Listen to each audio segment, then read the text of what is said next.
Can you hear me okay over there, Miles? Cool. Good morning, everyone. Welcome to January 22nd, 2019 edition of the PSCP Forum. My name is Quentin Boos. I'm an intern here in the Office of Process Improvement.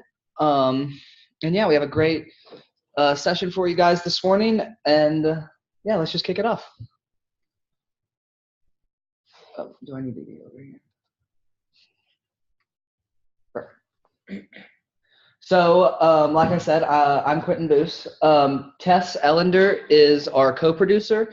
She, because of the weather, could not make it into CDOT this morning, so she is helping us out from Colorado Springs. Thank you so much, Tess.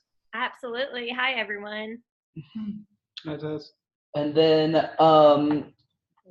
Michelle Malloy is going to be our chat monitor this morning. She is the senior program manager for our Office of Process Improvement here.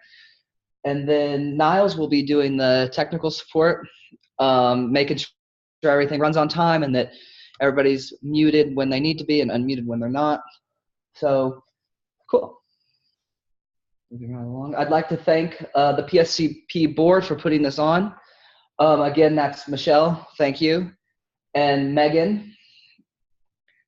And then also Claire Anderson, who I don't believe could make it this morning. So once again, please remember to unmute your phone and or microphone if you'd like to ask questions to the presenters or at the forum at the very end. Just, any sort of engagement you'd like to do, just please remember to unmute yourself. So we have a great agenda for you this morning. Right now we're going through opening and announcements, and then Betsy Bashore of the Value Management Office from the Ohio Office of Budget and Management will be presenting, followed by our own Meagan Brown. And then at the end, just an open forum for everybody to kind of discuss presentations or discuss other change management initiatives throughout your agencies. And then yeah, we should close here at about 10:20 or 10:30 this morning. So we like to begin every session with a quote. This one is from Johann Wolfgang von Goethe. I believe I'm saying that right. He was a poet and novelist from Germany and also a statesman. So he says, life belongs to the living, and those who live must be prepared for the changes. And so I think that just kind of talks about the inevitability of change, and I'm sure that you see it throughout all your agencies and just throughout your lives that, you're always going through changes, whether it be, little changes, even this morning, having to get up early in order to make it into CDOT on time, or if it's a big move that you've got going on, and that always be prepared and be flexible, because life belongs to the living. And if you're not changing, then I guess you're not really living. So just a summary, the purpose and direction of this forum is to create a resilient group of change management professionals and learn from each other and build a knowledge base that we can then branch off of and increase our skills, and then inspire and lead change throughout the world, whether it be here at CDOT or whether it be globally. So then with that, we ensure that those impacted by change are successful with that change. So one more time, your voice is very important to the success and value of the community. So whether you're presenting, sharing, completing the survey at the end, or asking questions, that's how we get the most out of these sessions and out of these surveys, so that we can learn from one another. So, and for one last time, please be sure to unmute yourself when asking questions or participating. So with that, I'd like to hand it off to Betsy Bashore. Thank you. Good morning, everyone. My name is Betsy Bashore. I've been with the Office of Budget and Management at the state of Ohio for about 6 years now, and I wanted to talk to you this morning a little bit about benefits realization and the role that change management plays in that. Being the banker for the state, return on investment is pretty important to us. And I hope to share some of our lessons learned and things like that. I have to disclose, I lost my voice last week, so I have my colleague Troy Gazette on standby in case I lose my voice again in the middle of the presentation. And if you have trouble understanding me at any point, please let me know.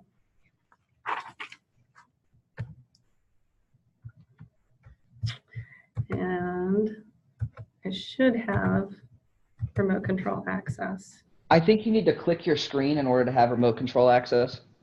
There we go. That was it. Thank you. What I wanted to cover this morning, little introduction, obviously, a primer on value management and benefits realization for those who might not be familiar with it and how change management relates to that, what we've done in driving value and benefits achievement in Ohio, and a little bit about our case studies and tool sets that we have.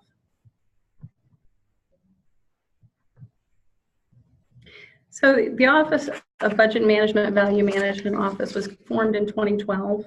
We monitor on average about 60 projects at any given point in time. And we've looked at over 100 large IT projects in the last 5 years.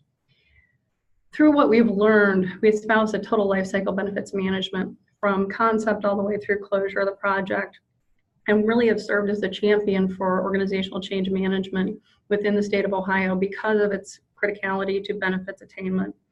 Our first experiences when we were trying to identify state of project benefits and return on investment and trying to track that were not easy. There were a lot of gaps that we noted. And early on, we identified that failure to change as the #1 contributor to failure to achieve outcomes. Project management maturity is also a significant issue for our state. And it's one that we've learned the hard way. No amount of change management can overcome that.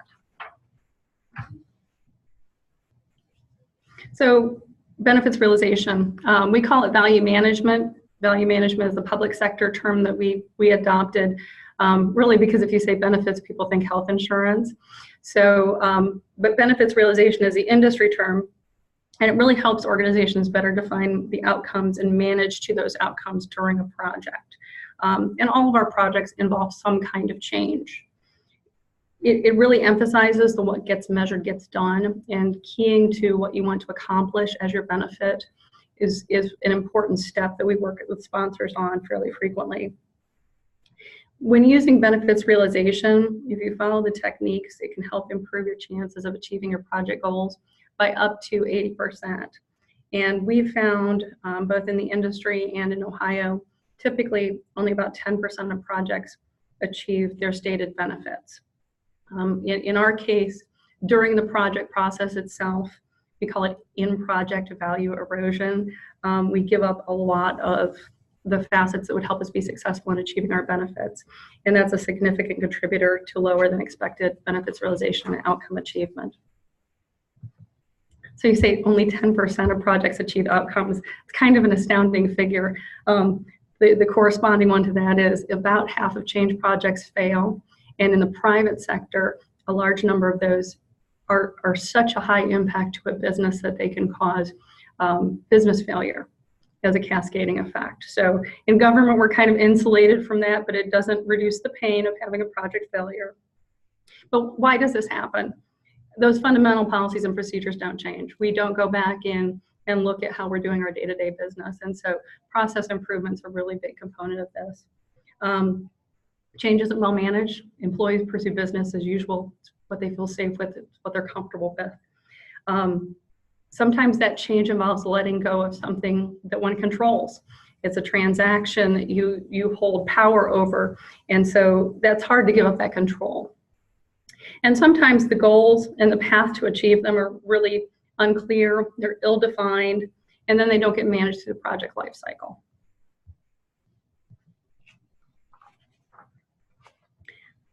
So a little bit on driving value and benefits achievement. Oops. So a little bit about how we've tried to ride herd on this.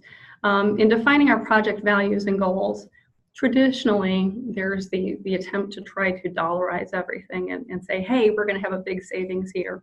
Being in the Office of Budget Management, we actually expect to see that savings And so we've counseled people really define what you're actually trying to achieve. And we do this through brainstorming at the executive and sponsor level very early on. And what does success look like? What is your definition of a successful outcome? And then how are we going to measure that? What is 1 or 2 or 3 key factors that show you've been successful? And we stress changing the language around that from return on investment and benefits to what does success look like? Because for so many of our sponsors who are unfamiliar with project management, change management, and benefits realization, it's something that appeals to them a little bit more and something that they can more easily define. It's just a little easier to use than asking what the goal is. We talk about what that return on investment or benefits that they're seeking is going to look like. It's often not monetary. And we coach our executive sponsors on selecting targeted measures and then focus on how time and resources are then invested to make a change or achieve a desired outcome. Because that time and resources to make the change is an afterthought in many projects to the technology that we're going to purchase or the tool that we're going to implement. And so we really stress having change management being a big component. Ensuring alignment between your business strategy and those project outcomes, using that vision of what success looks like to formulate project goals and keeping that up in front of your project team continually so you can refer back to it and say, does this help us achieve our goals? Does it help us achieve success? And those goals become your focal point through planning and design. You can actually look at the goal list, and if something comes up and it doesn't further achievement of that goal, maybe we don't need to do it. But if it's something that's really critical to the achievement of the goal, this is where that in-project value erosion takes place. If you look at that goal list and you need it, probably need to keep it in no matter how hard it is to do. So one of our recent examples, and we'll talk about the predecessor project to this in our case studies, we are starting another attempt, it is our third, e-procurement modernization effort. We spent a lot of time with the sponsor group discussing what do you really want this to do? Because we've had a couple other bites at the apple and we've not been successful. And they came up with 3 things, focusing on best value, not necessarily lowest price, but the best overall value for agency customers, empowering agencies to do transactions at the agency level and speeding up their time to procure. And then reflecting a business-friendly climate to make it easier to be a supplier in Ohio because our supplier community is constrained and we would like to open that up to other players. We talked a lot about then what does success look like for each outcome. And for each of these 3, there's another set of 3 under each bullet that are those measures that we can target to. So empowering agencies to transact and to do their own contracts, giving them a shell that they can work from that's pre-approved. We would want to see X percentage of contracts run through our new system. And so they're able to really drill down on the things that are measurable that they can track over time and use that to guide the project going forward.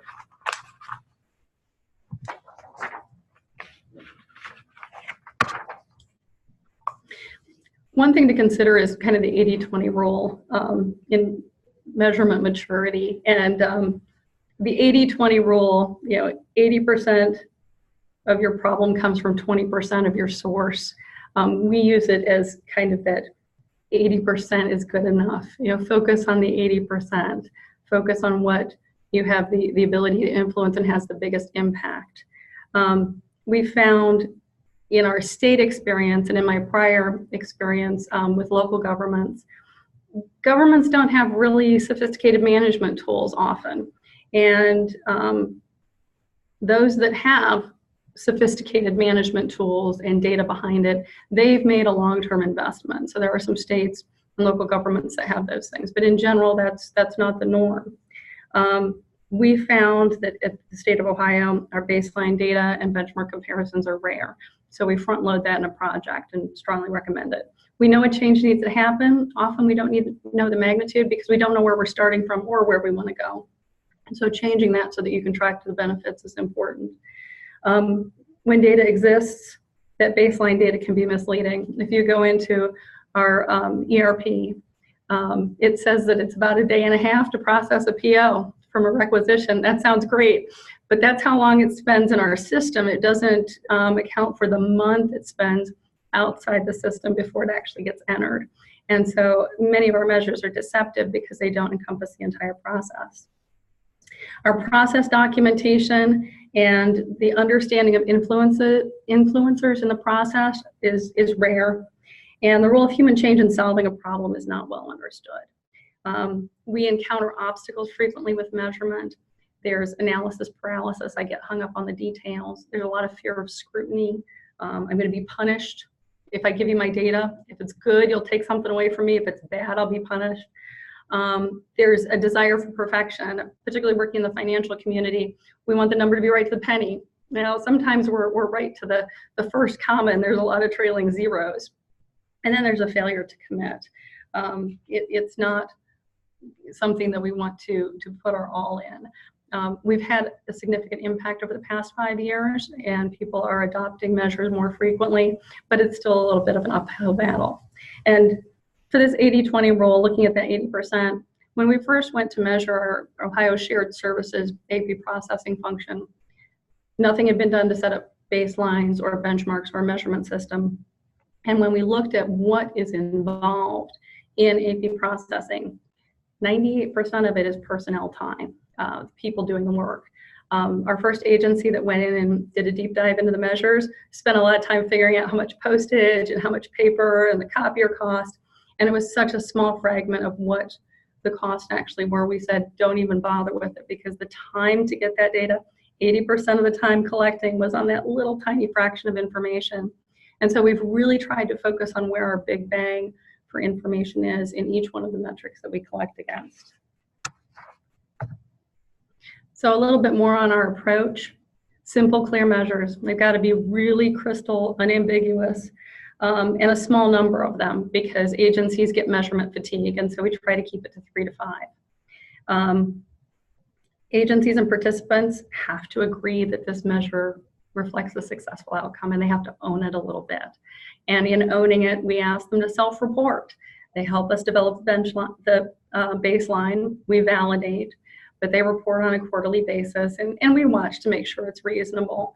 We're not going to quibble over the pennies, of course, but by self-reporting, sometimes that's very illuminating to the agency actors, because they understand how they are doing, and they have a lot more ownership in the measure. The other thing that helps is understanding how everybody else is doing. And so we use a lot of encouragement, but sometimes we use peer pressure too. And with each of our measures, we try to publish how other agencies are doing. So you can see your own agency amongst your peers and understand whether you're a high performer and somebody that they're going to look to, or if you're perhaps not performing so well, maybe you want to ask how agency B has achieved better success in outcomes. We strongly support change management and adoption to enhance performance, and in our more recent projects, we talked to each sponsor about bringing a change manager on board very early in the process and keeping them on board. Our newest e-procurement effort probably has the most intensive change management we've ever done, but again, it's our 3rd time through the rickets on this, and so it's important that they're successful in this iteration. Having that support to manage change and adoption is really important, because we gap on that fairly frequently. Focusing on the big pieces of the metrics, and then really understanding that some information puts us in a more advantageous position than no information.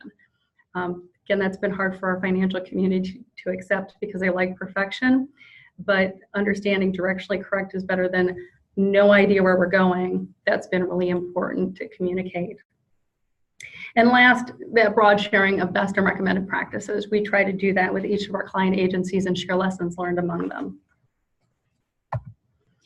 In growing our capacity around measurement and return on investment, again, start simple, celebrate success, encourage, cheerlead. And we had to be prepared to support learning and development in this area, because it was a real gap. It's not something that's taught in schools. And we also evangelize the use of benchmarks, and we share them widely. Our most recent iteration on benchmarking is in our budget process and looking at average spending in certain technical functional areas. And we're going to share that with our chief fiscal officers in February to show them where their agency is and how that ranks in relation to other agencies. And we really encourage and support estimating. Estimating is not widely used at the state of Ohio, and so we've coached agencies on how to do that and how to tailor that estimate down to something reasonable by the time they're ready to ask for an allocation in their budget. But it's a scary proposition because, again, people are afraid they're going to be held to it. And we're very explicit about saying this is an estimate so that people don't have as much trepidation in that. On measuring that return on investment or your benefits, the value of your project, this has really required a lot more preparation and project definition early, very clear statement of purpose. It requires a lot more transparency into a project. A lot of our projects used to happen kind of behind closed doors, and surprise, we're done at the end. This is much more collaborative and open and expressing where the project is and where it's going. We also are now requiring the inclusion of specific techniques like organizational change management to help bring us forward. And we're being more selective in which projects go forward or how quickly they do. So if it doesn't seem that you're ready, maybe you wait a little bit longer until you are ready and you've talked to the right people and gotten the right stakeholders on board. And the last piece that we've done here is to provide enterprise and agency tools. Ohio is a decentralized state government. Each agency kind of owns its own processes, but in that, many of them don't have project and change management practices. And so we've developed an online toolkit, which we'll show you at the end, to help support this. And we've made it very, very simple, very short, tried to boil everything down into a page or two for each step of the process. But we find that agencies are relying on this a little bit more to help guide them in their project processes. Some of our risks and weaknesses that come up really, sorry, Troy, come up time and again, sponsorship. ProSci talks about this being the most key factor. For many of our sponsors, they are a sponsor once in their career. And they don't have time to learn how to do this and then practice it. And so we provide sponsor resource materials, and when we bring on a change manager, encourage their support of the sponsor so that that individual can be successful, because some of our projects are so large that when they go poorly, it's career threatening. And so we want to make sure that the sponsor has the tools they need, feels supported, and is able to guide their project effectively. That weakness, the use of organizational change management, and some trepidation on the business side in instituting change management, letting someone else help and support and speak for the project. Project management, sometimes just the basics. Those are absent in some of our projects, and so that transparency component, we look very closely at how the project is being managed to make sure it's effectively bringing forward the scope of work. Being prepared, just generally being ready for a project of this size, having your resources aligned, having your resources workload well-defined, and having backfills as needed. Some of that is still a weakness within the state. Managing risks and issues. Oftentimes we don't want to bring up something unless it's really, really an issue, but by that point it might be too late. So bringing red flags early to the table, calling a project yellow and orange earlier in the process. Again, weaknesses that we have and things that we encourage. General expertise, excuse me, around the area that is being changed. That subject matter expertise, and also in the project process, making sure that the individuals have sufficient understanding of what should occur to know what to prepare for, what to expect, and the like. Business process change, still a weakness. It's tough to get people to change. In our environment, it's tough to get people to give up paper. We hear often that we have customers, constituents who may not be mobile enabled, though our libraries all have computers, and 80% of Ohioans access the internet via a mobile device. But there's that tough giving up paper part that's hard for some of our agencies. And that understanding of systems related to business processes and applying a systems type of thinking to a project, that remains a weakness for our projects in general. So a few case studies real quick. What we've learned, and these are kind of our highlights from the past several years. Our first one is Ohio Shared Services Accounts Payable. This was initiated on the heels of Ohio adopting PeopleSoft as its ERP for financials and human capital. OSS was initiated in 2008. It consolidated back office functions for cabinet level agencies. Originally, it looked at both financial functions and HR, and the potential return on investment was cash, hundreds of millions of dollars over a 10-year period. We did one or two of those verticals, not the whole thing, and our initial adoption was very slow. It was a multi-year process. And we had a lot of competition between what we call the Big Mac and Whopper philosophies. Big Mac, you get it one way, the Whopper, you can have it any way. And we had several agencies that still expected to get a Whopper at McDonald's. And so trying to change that culture and understanding expectations was a little bit of a struggle. Our contractor who was leading that also did not understand the complexities in the state process at all, nor understood how we were using our ERP. There was no expected process change at the agency level. That has come since then. And there were some quality issues on the shared services side. These challenges were overcome through really focused onboarding. There was participation incentives or pricing incentives for agencies, and some standardization among those participating agencies. And this project to date has returned about $20 million to the state coffers. We found that many agencies, as they transition to shared services, would no longer be able to go back to doing their own accounts payable. This is our graph from, I think it was our last budget testimony 2 years ago, kind of showing the dark blue line on the left is the baseline. So that's what an agency would have spent based on how they did business prior to adoption of OSS. On the right-hand side, you've got the agency direct cost, what they spend, the OSS processing cost, that's in that yellow, and then the charges to agencies are in light blue. And so we're paying off our capital investment, but you'll notice over time the cost to the agencies have gone down repeatedly, and that overall baseline cost is fairly high level.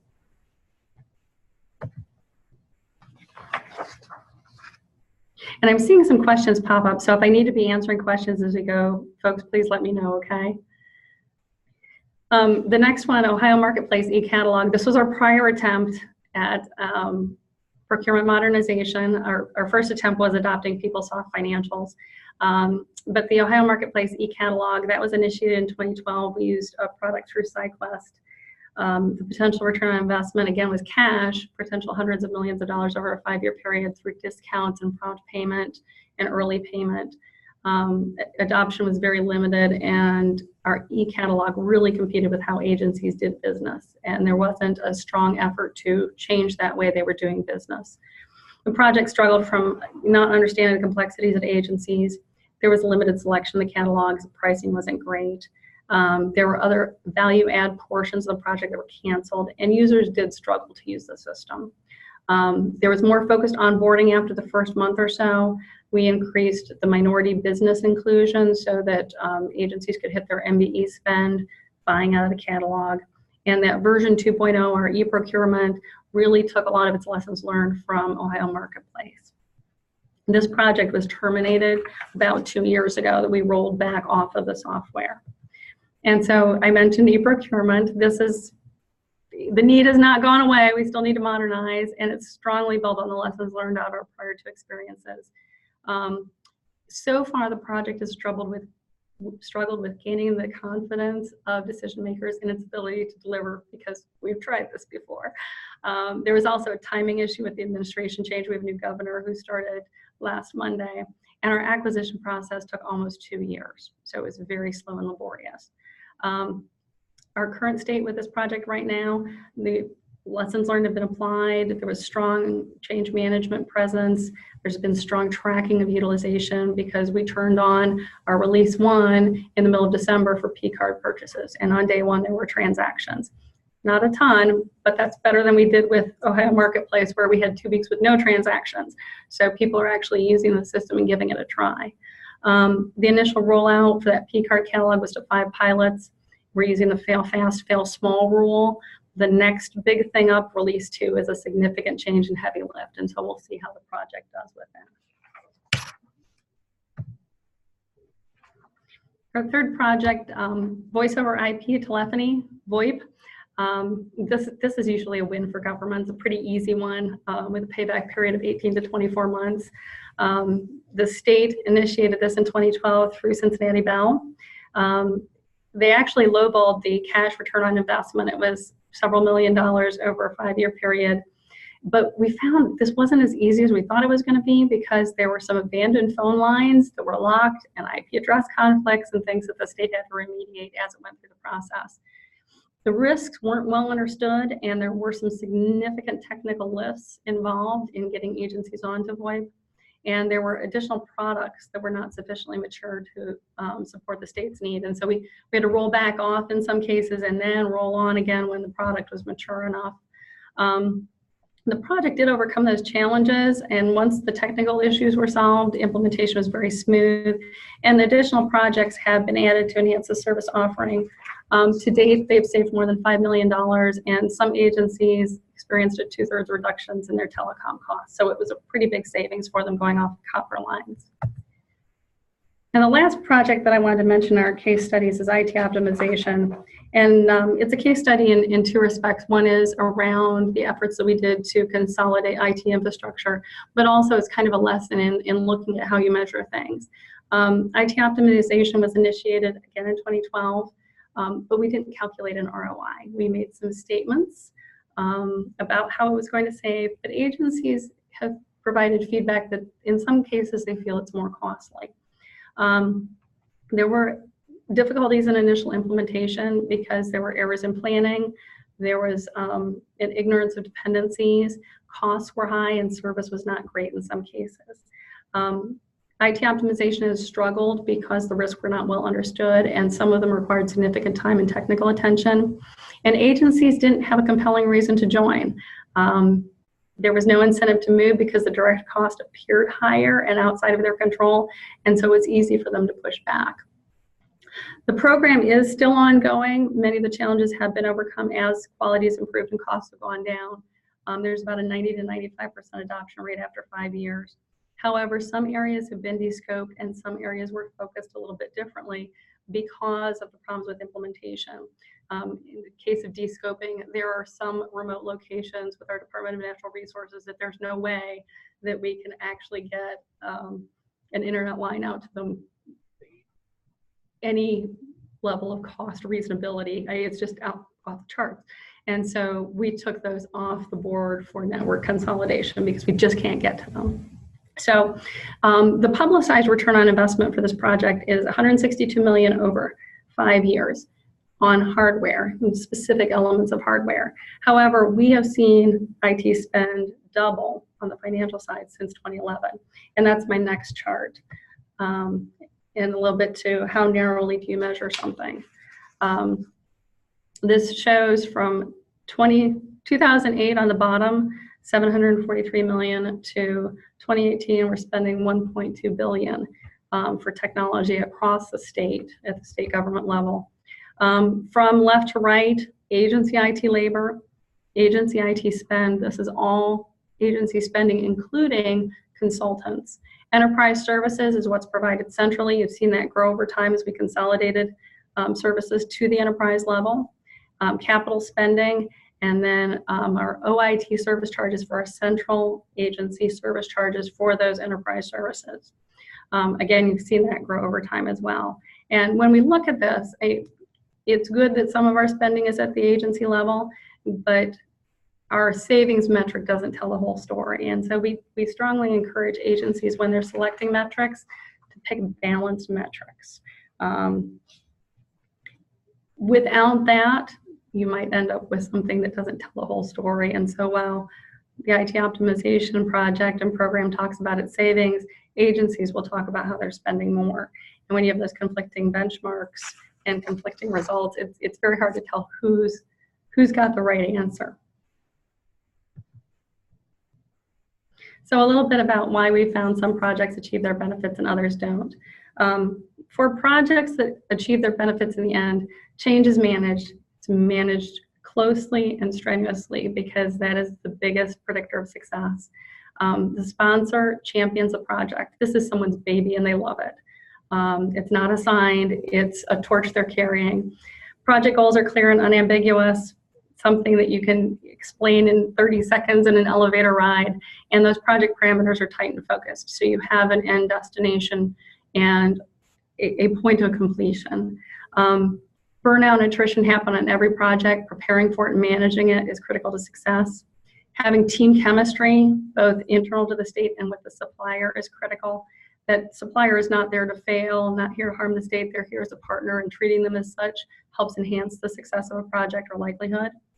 And then that sponsor having subject matter expertise, having some kind of background so they can make key decisions related to the project along the way. Now, we do come across a lot of projects that by the time we get to them, they're starting downward a little bit. And our recommendations to agencies that are seeing that downward trend: recommitting to the goals, deciding this is what we plan to do and it's still important to us, analyzing the feasibility and how realistic that business case was, taking some time to reflect and course correct, acknowledging mistakes, working to resolve them, and moving forward with a clean slate, making sure that project reporting is transparent and accurate, and then applying a lot of humility and courage, because redirecting a project that's failing is an uphill climb and it's tough. And so when someone's taking on a failing project or trying to redirect it, we recommend, get your courage medal, because you might need it along the way. It's a hard thing to do. I wanted to close with a little bit about our toolkit that we've developed for agencies. This is available on our Office of Budget and Management website. It's obm.ohio.gov, and we are on the far right-hand side in other divisions and services, and at the very bottom of the drop-down list, not because we're last, but because value management is alphabetically the last in the list, and that will take you to our main page. We've developed what we call the value management framework that is focused on business outcomes and that return on investment, and really speaks to both the IT community and project sponsors, project managers, and change managers. There's a large number of change tools available as part of our resources. And then for people who are just getting started in the project process, we literally have a little cookbook for them. I'll show you on the next slide, but this is from our resource page, and you can see that there's a number of resources available on the right-hand side. Some of the things that we have available for our sponsors, the role of the sponsors, what they do at each stage of the project, and then we have these little briefs for some of the more technical aspects of what a project sponsor, manager, change manager needs to do. A little cookbook for each stage of the process, and we've adopted a 6-phase, with concept being the first. We call that phase 0 because it's your thinking phase, and you can take as long as you want. But we talk you through the steps, and each one of those steps has hot links to the tools involved. And so we promote this with new projects and also with our lean and change management groups, so that they know the tools available, and when they're working with first-time project managers, first-time project sponsors, they can provide them these resources to help ease their transition into the project world. So a little bit closing thoughts, just real briefly. Narrow scope and clarity of purpose. We found that to be really key. The role of change management, making sure a change manager is a part of the team, has ownership in the project early on, also very important. Realizing that benefits realization is a journey, and it requires maturation along the way. Depending on your state or government, it could be very different. You could have metrics in place, or you could be at the point of baby steps like we were when we started. And really emphasizing that estimating is okay. I'd rather have some understanding of how your agency is doing than no idea whether this is helping you or not. And again, directionally correct, completely better than uninformed. So take the best information you can get at the time and work to improve it as you go along. And I know we've had some questions along the way, so how does that work? Do I look at the list, or? I'm here, Betsy. I just wanted to say that was a marvelous, marvelous presentation, and I plan actually on calling you later. Okay. So to talk more about how you do things there. But anyways, there are several questions. The first one was, would like to hear more about how you have evangelized the use of benchmarks. Evangelize the use of benchmarks. We just talk a lot about it when we're talking about projects and benchmarking against pure comparisons. This most recent thing we've done with the budget, we told agencies, we've got some baseline benchmarks. We would tell them if they ask, but we planned to let them report candidly first before saying, here's where you should be falling. And benchmarks aren't good or bad. It gives you a target. You may need something different, but we try very hard to make these low risk discussions, and we try very hard to make sure that people understand that they're not going to be punished for trying to look at how they're doing, because that fear of punishment is pretty great. And when you raise that, it destroys that trust and ability to work towards a better outcome for the whole. Yeah, I agree. And we have that same fear in the state of Colorado. I think it's I see it all the time at CDOT, talking about, am I meeting my benchmarks? Am I meeting my metrics? And for it to be a negative thing to not do it is wrong. Yeah. So we need to be understanding and then, take a snapshot of our current state so we can move forward to that future state.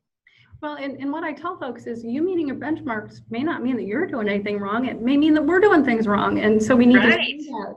And with our shared services, that was really important for agencies to hear, that it might not be me. It might be my suppliers turning in their invoices wrong.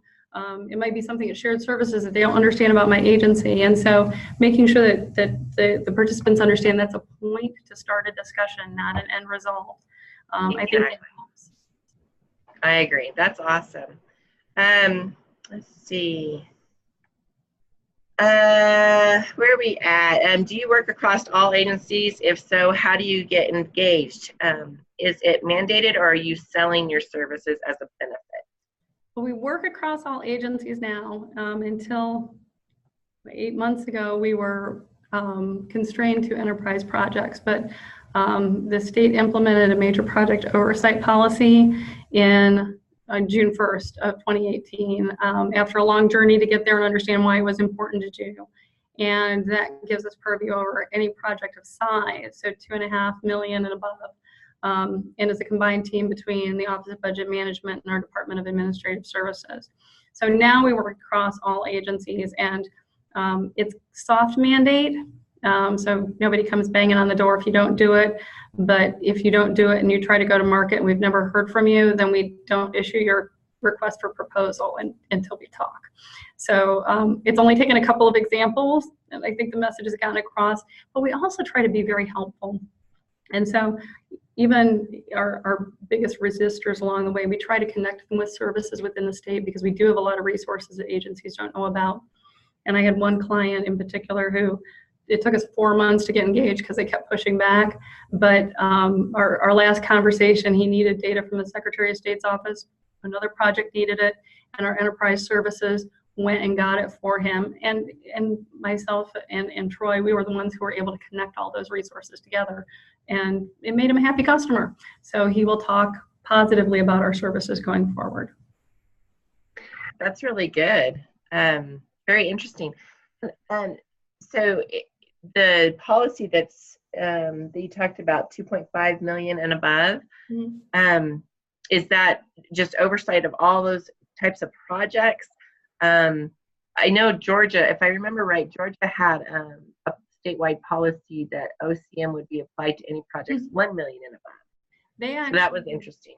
They built in OCM. Ours, again, it mentions OCM and references it, but you won't be held at a gate for not having OCM yet. Okay. We're the 38th state to do something like this, so we have a lot of examples, but we're also probably one of the more agency as independent actors type of states. And so working towards an enterprise way of doing business has been challenging. Right. Interesting. Okay, thank you. The next one is how to demonstrate value of OCM strategies early on in the project.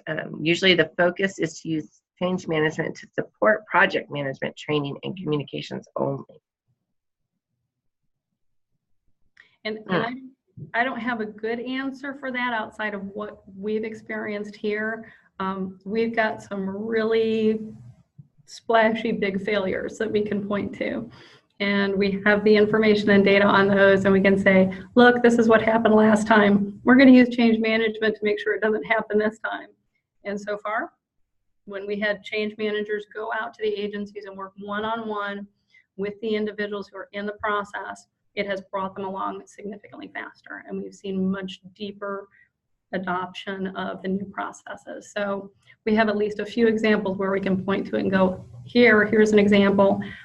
We also have a lot of lessons learned where we didn't anticipate change management needs and we had some big problems. Even voice over IP telephony, it's a phone. That's what I heard from the IT folks. I said, you understand people use those phones, right? And they did not do training. They did not do change management. And wow, the initial reaction of some of those people who had to 10-digit dial, not happy about that. And so, we do have that we can bring forward and say, look, lessons learned. We've got about 40 pages of lessons learned collected over maybe 36 projects over the past 5 years. That's great. Meagan, how are we on time? We are a little bit over about 5 minutes right now. Do we want to? We can keep going until 9:50 on this, and then we'll save any other questions till the end because this is just okay. Information. All right. Well, let's move to the next question then, Betsy. Should a change manager be part of the transformation or steering team up front? Mm-hmm. Does the Office of Business Management have a governance plan structure with a board that collaboratively makes decisions as to what projects to take on? Great question. So we would say yes, bring your change manager on as part of your steering team up front. You get a sponsor, you get a PM, you get a change manager in about that quick of succession. We don't like seeing it put off to planning. That's too late. OBM doesn't have a governance structure that makes decisions on which projects to take on necessarily. We have a governance structure between OBM, Administrative Services, and our Governor's Office that looks at the management of these projects and should they proceed and continue, again, $2.5 million and over. We do some of this through the budget process too. And we did it in our capital cycle last year. We're doing it in our operating budget cycle this year, pushing back on agencies that come forward with projects. Are you ready? Have you done these steps? Are you prepared? And are you engaged, if it's a large project, with our major project oversight?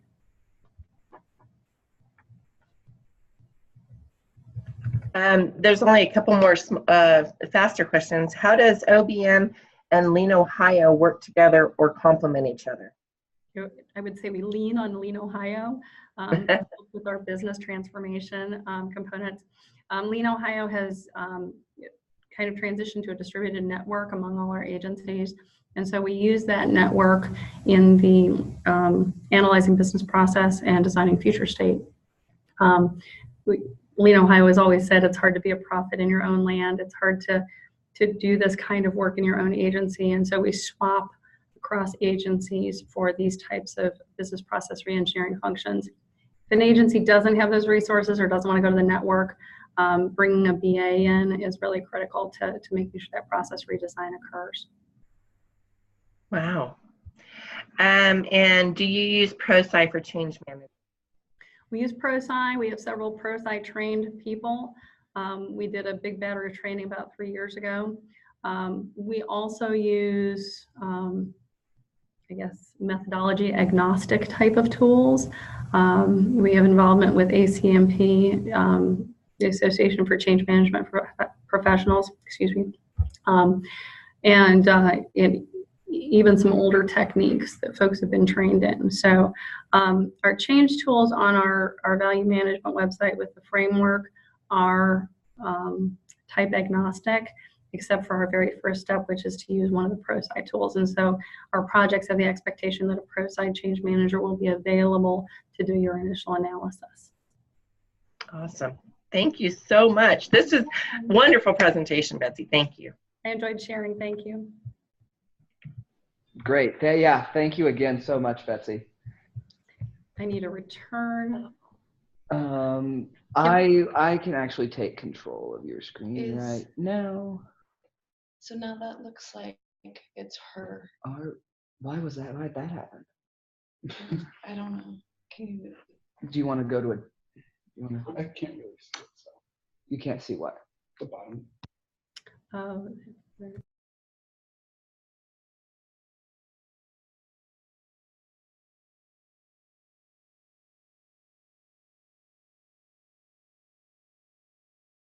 One second, everybody. We're having a little bit of technical difficulties on our end.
Sorry about the delay, everyone. I'm sure we will get the technology fixed in just a second.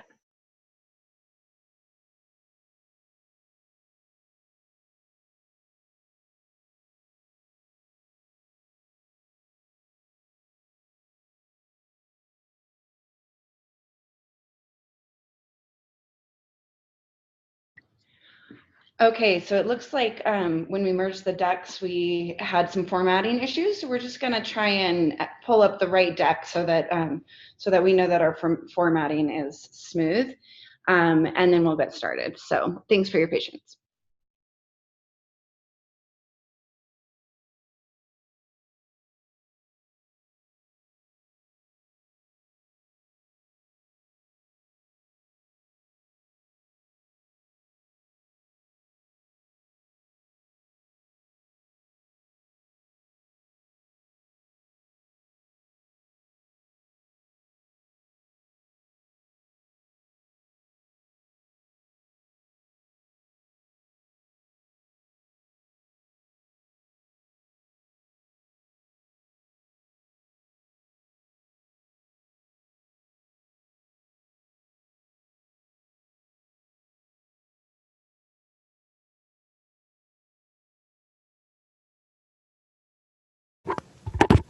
Okay, can everybody hear me okay?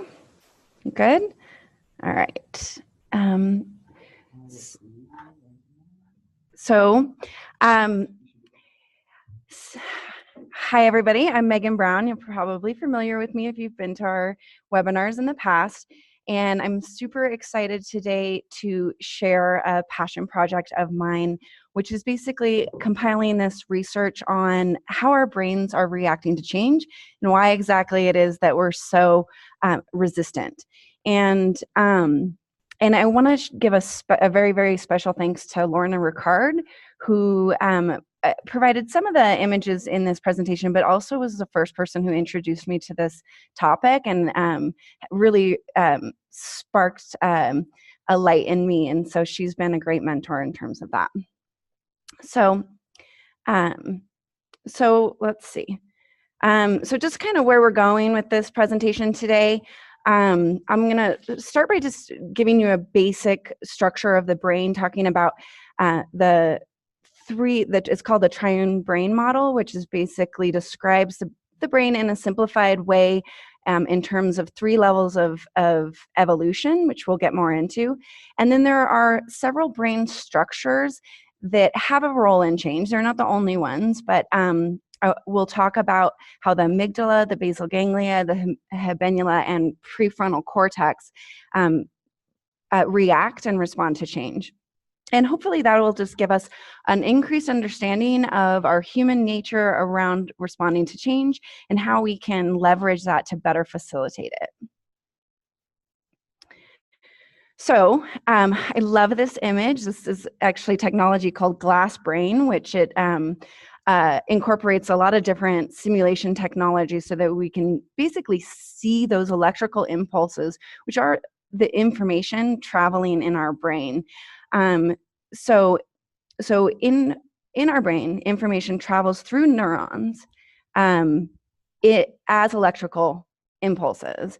And in order for it to communicate with the next neuron, it releases something called neurotransmitters. And these are basically brain chemicals. So that electricity fires from one neuron to the next in a neural pathway. Those neural pathways are strengthened with repetition. So this electricity will basically flow like water does in a storm, and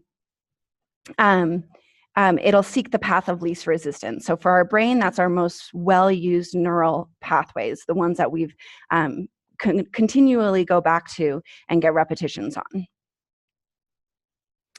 So talking about those three levels of our brain's evolution, we'll start with the primitive brain or the reptilian brain. This is really responsible for things like our bodily functions, automatic motor control, our muscle memory is that is here. And it's really just concerned with the basic needs of our survival. And so some of the parts of the brain that are involved here are brain stem, the cerebellum, and then one that we'll dig into is the basal ganglia. So then the next stage in the evolution of our brain is considered the limbic system or the mammal brain. Like the primitive brain or the reptile brain, that structure we share with all reptiles, a very similar structured brain. Now this part we share with all mammals, and so that's why it got coined the mammal brain. This is sort of the source of our emotions. This is our brain's pharmacy, so it's responsible for releasing the neurotransmitters that help our brain communicate, the neurons communicate with each other.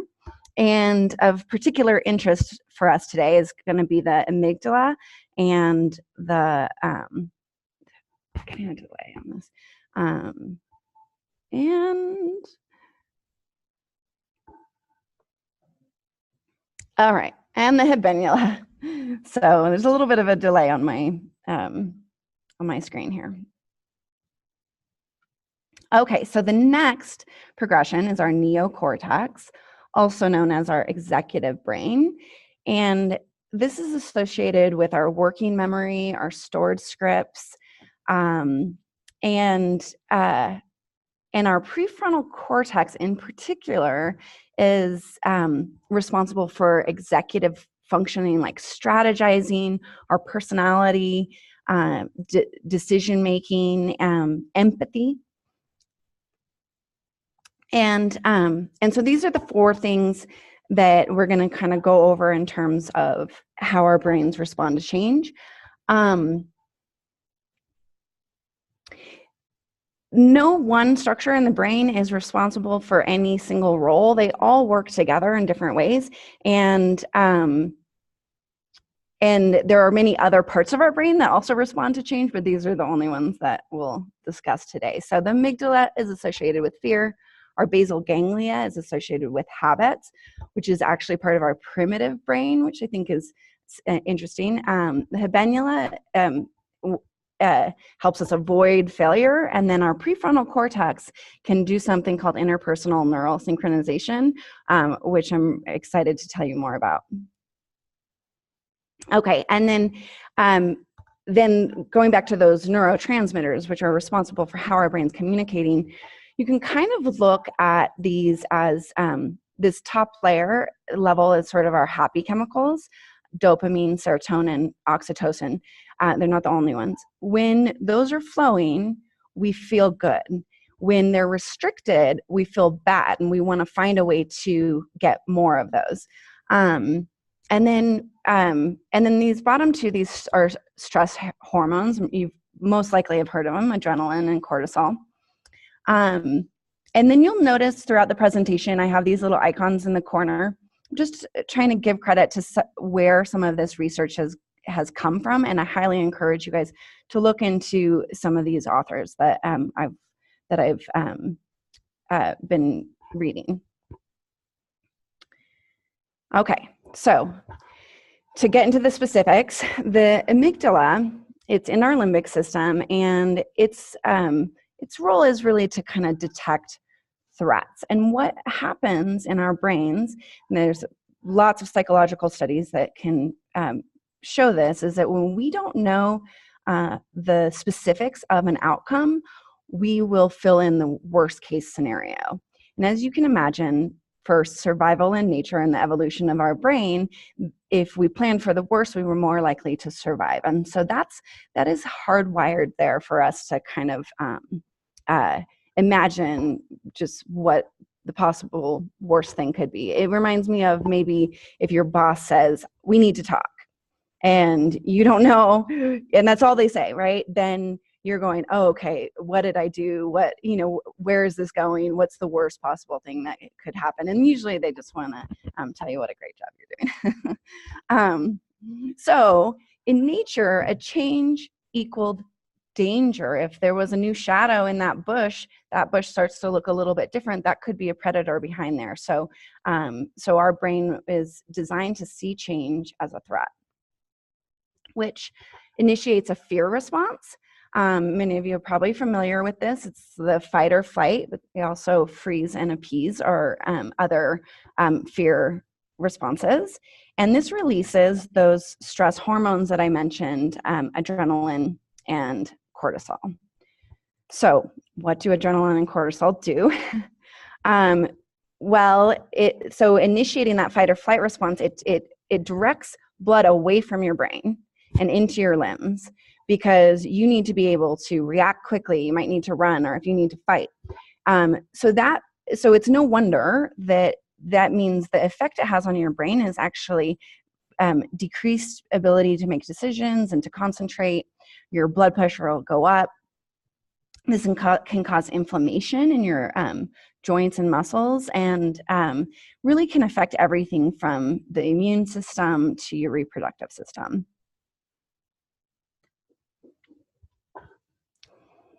Okay, so, what do we do about it? Well, starting by quieting that chicken little voice that's saying, "The sky is falling," when we don't know what's going to happen, we need to really communicate clearly.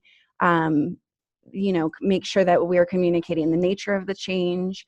How does this align with the mission and our values? Why is the change being made? What is the risk of not changing? And this can be really important because people are actually more risk averse than they are gain oriented. So it's helpful to answer this in your key messages to your employees. And then not just the what's in it for me, the WIFM, but how is this going to impact the organization, the community, and the team? Because this change is going to be seen in a lot of different ways throughout the work environment. And the next thing that we can do is to kind of, ease that fear response, is to create an environment of psychological safety.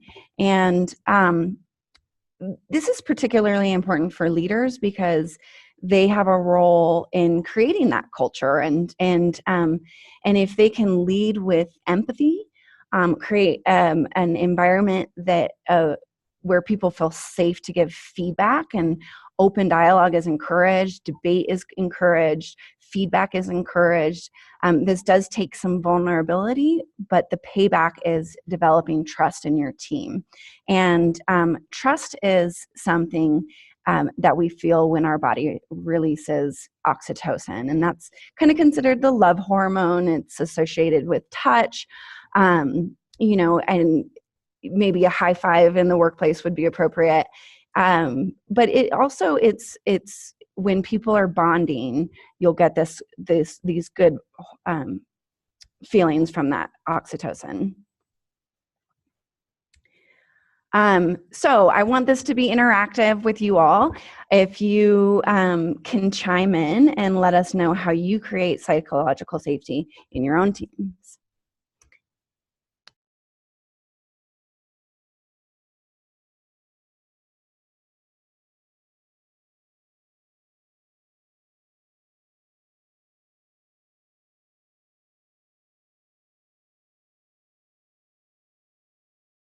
Yeah, great. I see ask for feedback. That's a really really important one, absolutely. And I think not just asking feedback, but being mentally prepared that you might not always like what that feedback is going to say.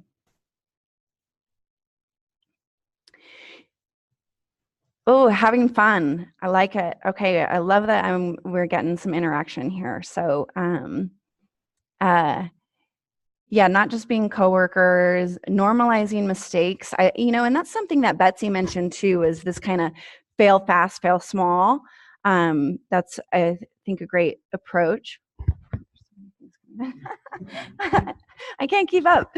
I love it. All right, one-on-one with staff, absolutely. Talking to the team, lots of check-ins.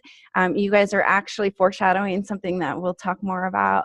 And taking time to get to know each other. Something that Lorna taught me was to encourage asking comfortable vulnerability questions. And that's really is speaking to the, asking questions that are not too personal, but just the right amount of personal depending on the relationship.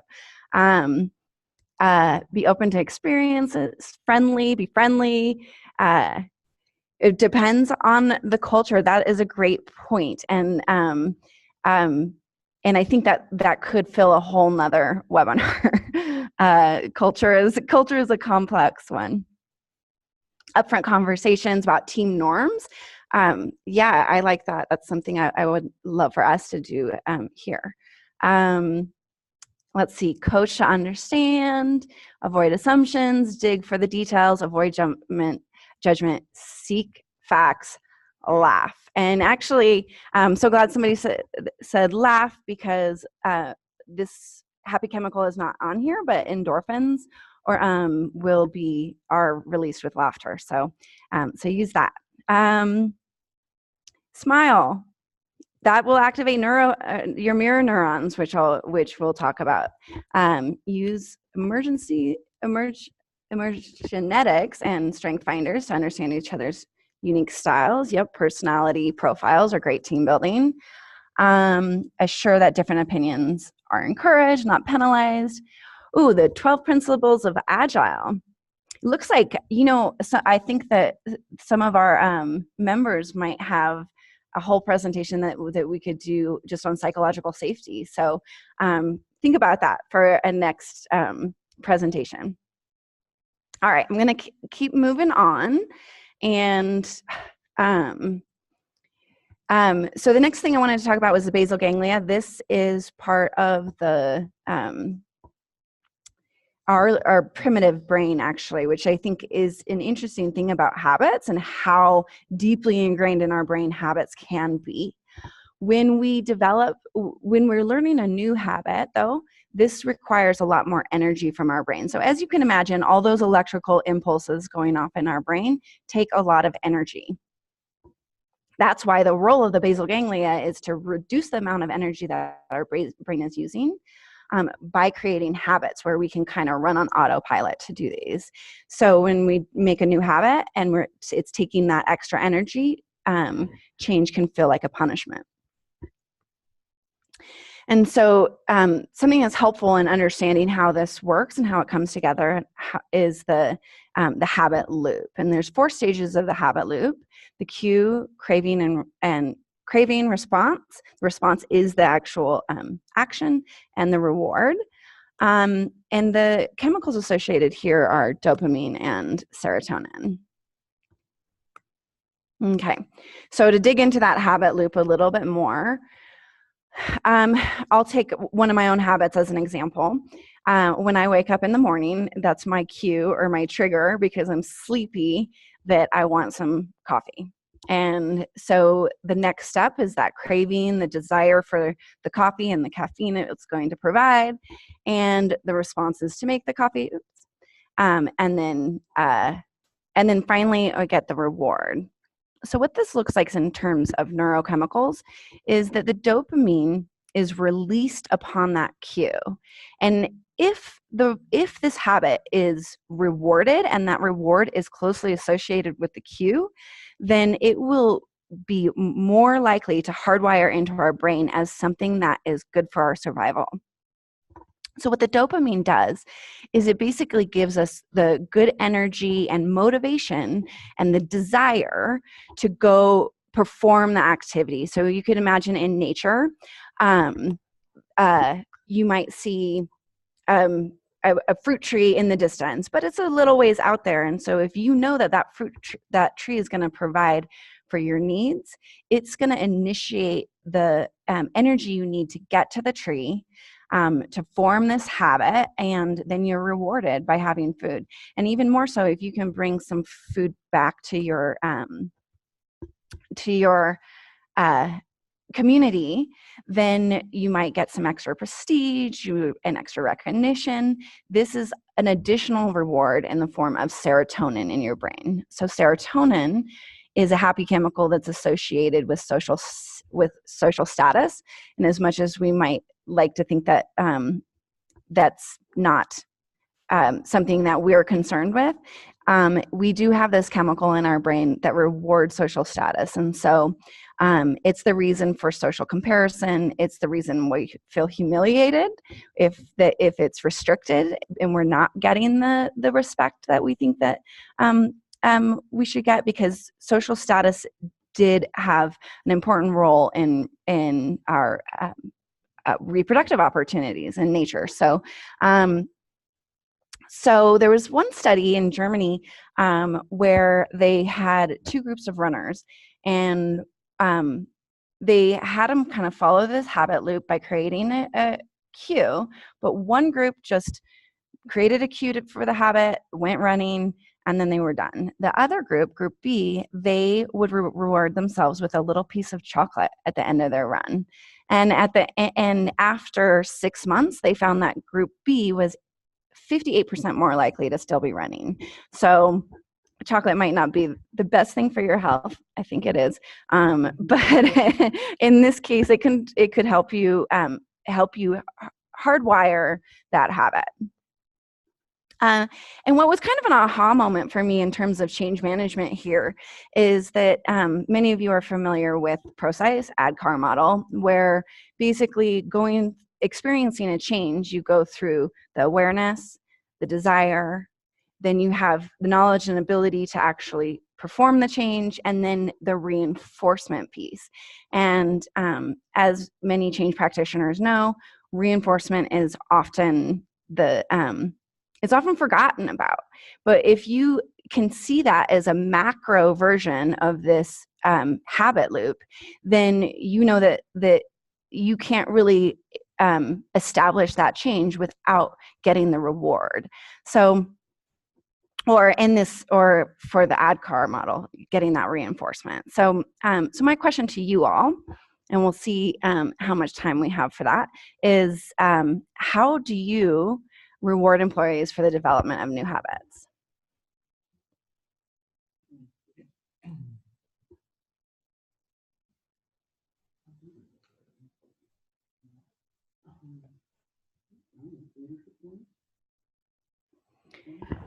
All right, chocolate, yes. Oh, they do it. They do it at Michelle's gym, where they give you little Tootsie Rolls, right? Well,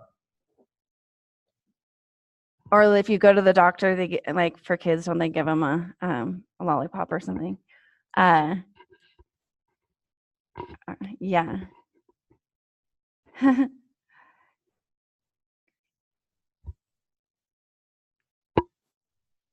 Uh-huh. Oh yeah, just some praise, exactly, and that goes back to the serotonin. When you think about that social recognition, and that is important to us as humans. And so if we can just tell people they're doing a great job, give them some lunch, have parties, that also probably helps with the social bonding. Thanks, mostly verbal praises, award ceremony, personal thank you notes. I love it. And, something else that can be really effective is peer-to-peer recognition. And we have something here at CDOT called the Leadership Traveling Coin. And although, people don't spend their days thinking about how they're going to get that, I think that it probably gives them a huge boost of dopamine, serotonin, oxytocin, all those good chemicals when they do get those leadership traveling coins, and their peers are recognizing them for being leaders in the organization. Okay, so I think this is pretty interesting. We also have this little tiny structure in our brain called the habenula. And what's pictured here is actually the thalamus. So the habenula is inside of the thalamus, but it'd just be way too small for us to see. And its role is basically to try and avoid failure. So as you can imagine, in nature, our survival depended on success. And change, as we know, could potentially be a lot of opportunities for failure.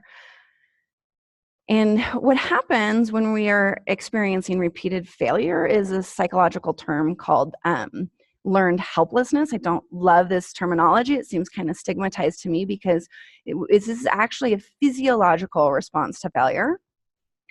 And all of these chemicals have a role. Our dopamine and serotonin are restricted when we experience repeated failure, and the adrenaline and cortisol will release when we feel stressed and fearful about that failure. So understanding learned helplessness a little bit more, the restriction of those motivating chemicals that I mentioned actually not only suppress our motivation, right? When we talked in the habit cue about the habit loop about how dopamine would motivate you to go get that next thing, when it's restricted, then that's when you feel really unmotivated.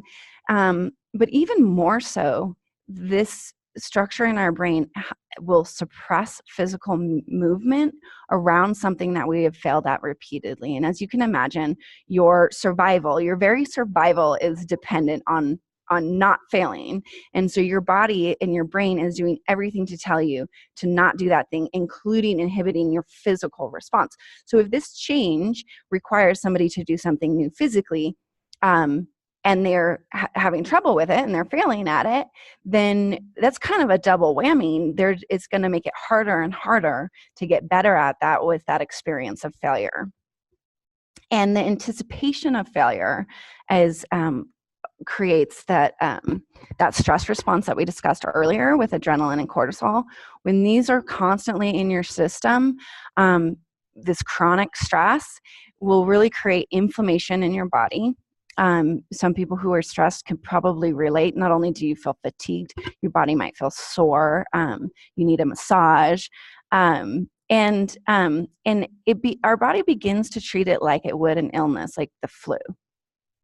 So you'll want to stay in bed and take care of yourself. And really you'll see these kind of depressive symptoms like lethargy. So how can we let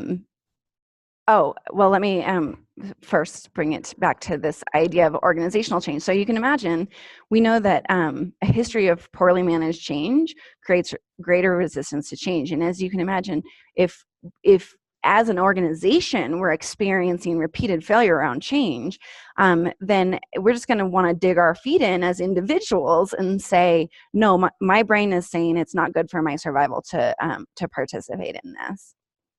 So some tactics that are mentioned by ProSci for helping to develop knowledge: education, training, of course, job aids, one-on-one coaching, user groups, and forums. I'm not going to deep dive into that because we don't have time, but please, if you're not familiar with these things, reach out to ProSci.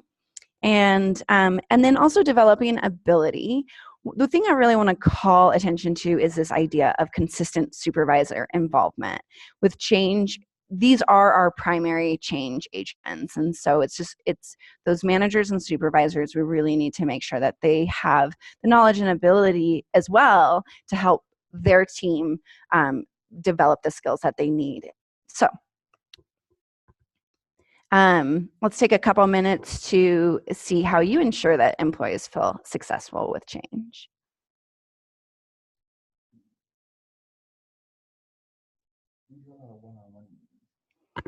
Okay, Quentin mentions we do a lot of one-on-one meetings. Something that I would say,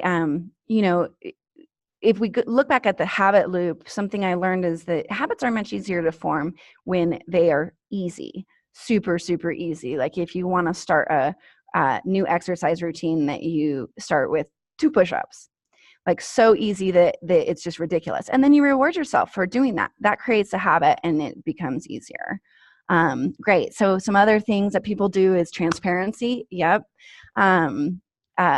Celebration. At the wrap-up of a project to reinforce future cooperation. Great. Be patient. I love that. Coach as often as needed. Always remain positive even when we experience failure and verbally say it's okay. Start from where we are and move to the next step. Good. That's kind of what I was saying, like chunk it into small steps, 1 step at a time. Yep. Ask your employees in one-on-one meetings. Be available. Yes, Chandra. That's something I've been trying to make apparent as well. Just being there, and we encourage providing mini tracks to training and support each other with a new habit, so that it can reach all types of learners. I love that, having kind of a differentiated approach. Answer questions. Repeat the message often. Love it. Great interaction, guys. Okay, now this is a really exciting part. So to me, it is at least, activating this prefrontal cortex, which is arguably the most human part of our brain. It's where we, the part of our brain that's responsible for executive functioning, anything from abstraction to morality to moderating our emotional response. So, being able to take the impulses and the instincts that we're getting from our primitive brain and our mammal brain, and being able to moderate that response. And so for the prefrontal cortex, the change can be choice. Change can be opportunity and innovation and progress and hope and collaboration. And so that's really where we can activate a more sophisticated response to change, for lack of a better word. And so it's not coming up on mine. Okay. So is that what you see on yours? Okay. All right, so what I want to talk about is something called interpersonal neural synchronization. It looks like there's a little bit of a delay on the screen, so I apologize for that. And so, and we'll jump into how mirror neurons, dynamic resonance, and spindle neurons all play a part in activating that prefrontal cortex. And there are other ways to do that too, but this will also release all those happy chemicals we've been talking about. So how do we do this? Well, it really requires face-to-face communication, and we know that this is recommended for good change management. And to understand why, is one reason is something called mirror neurons, where we can actually, let's say I see somebody drinking a cup of tea. Well, the same parts of my brain will light up as theirs are in actually drinking the tea. So that means that I'm kind of having an empathetic response to what I'm seeing. And unlike other parts of our brain that are really designed to detect threats and to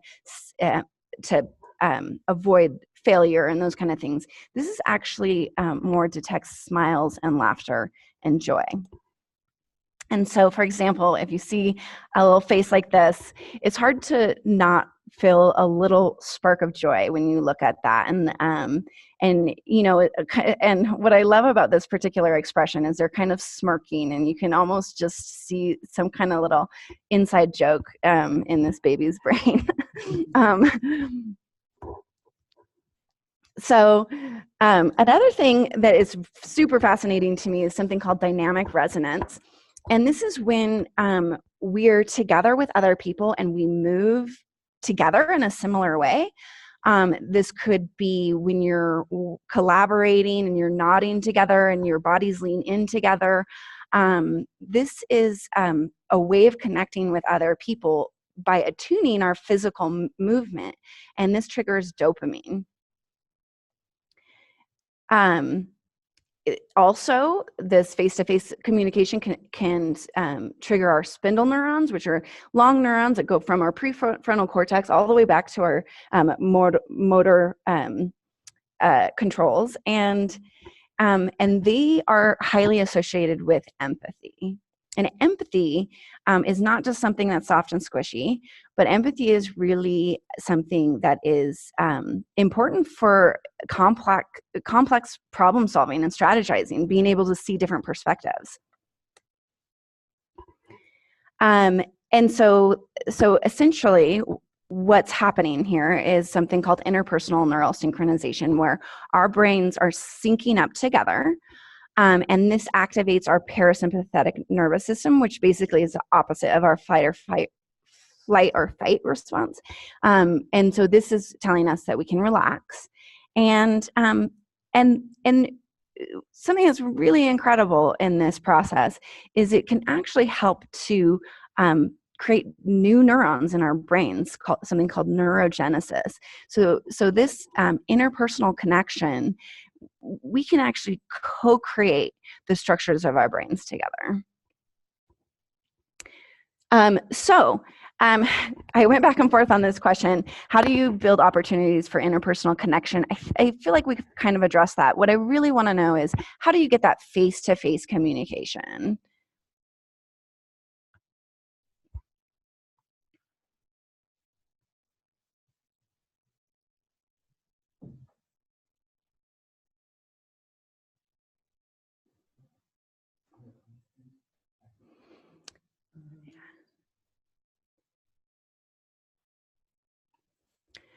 Well,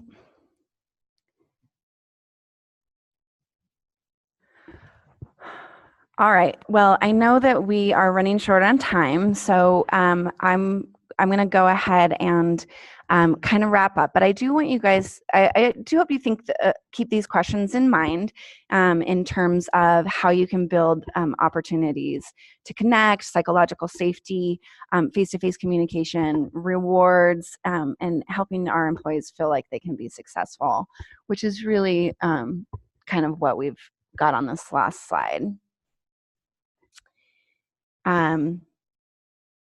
So here's some of the resources, and of course all of this will be posted on the website. And if we do have 2 minutes for any questions.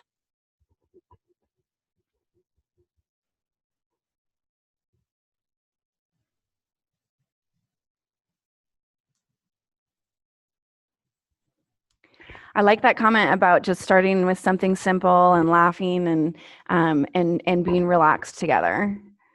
You know, I was going to chime in. This reminds me of how I interview Co-located team. Yep. Yeah, in-person attendance. I know in a virtual world it's easy to rely on working remotely and those kind of things, but we really can't underestimate our in-person presence. Okay. So. Oh yeah. So we're going to go ahead and wrap up, and I think that that Quentin's got some closing remarks.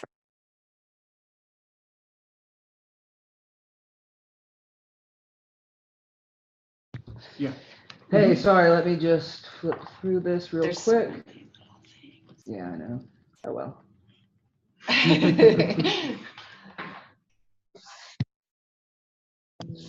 You get a little review of the presentation. And now it's coming up fine. Cool. So We don't have time for open forums. yeah, we don't have time for much open forum, Sorry, but thank you guys so much for your participation in today's webinar. That was really great. Really cool. Really cool questions for Betsy and great participation during Meagan's presentation. So, if we, keep that going, this was really great. And that this is, how we really build that community of practice that we strive for. So with that, on to any announcements that we have. I don't know if we have. I think too the main many. thing is just, we're always looking for presenters. So please let us know in the surveys. You reach out to us directly. If I think some topics that would be really interesting came up in the chat today. So if you've got any ideas about those that you want to share, please let us know. I believe that our next webinar will be sometime in April, and Tess, who is co-producing this one, will be producing that one. I think we're in March. aren't we? As always, we're available on the. Unmute the speaker. It's unmuted. Oh, it is. Is it? Or can you not Can you hear me? No, I mean, Michelle, I think you were saying something. Yeah, I was going to say, I think our next session will actually be in March. Yeah. Oh, Yeah. that's Oh, right. yeah. Sorry about that. Yep. But as always, you can find us on the PSCP website. We'll be uploading this slide deck and presentation so that you can review it, or if people weren't here, you can always forward it out to them to share the information that we talked about this morning. So yeah, once again, thank you so much. Thank you, everybody. It's a really fun session today. This forum isn't possible without Michelle, Meagan, and Claire, and all of the OPI staff. So once again, thank you, and thank you so much again for your continued participation. And that's it. All right. See you guys next time.